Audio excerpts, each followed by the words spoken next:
This is exactly how I myself was able to fix Escape the Backrooms not launching. So basically what I had to do myself is that I had to firstly make sure that I had the most up-to-date drivers on my PC here, as you can see. And by checking that, you have to actually get, well, I have NVIDIA app here, as you can see. So if you also have the NVIDIA drivers here, perfect. You can just get their official app by Googling NVIDIA app and then just getting that specific app. But maybe you have it from, for example, Dell or any type of other company. So make sure to get the correct one, of course.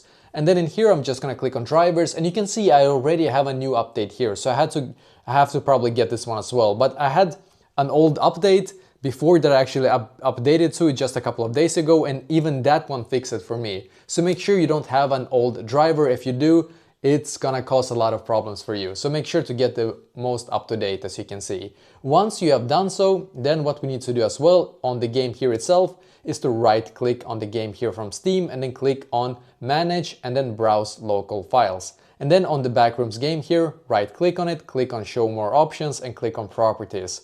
And now I'm just gonna make sure you can see, of course, what I'm doing here just to focus a little bit. Click on compatibility and make sure that disable full screen optimization and run this program as an administrator is toggled on. So these two settings here needs to be toggled on, then click on apply and then click on OK.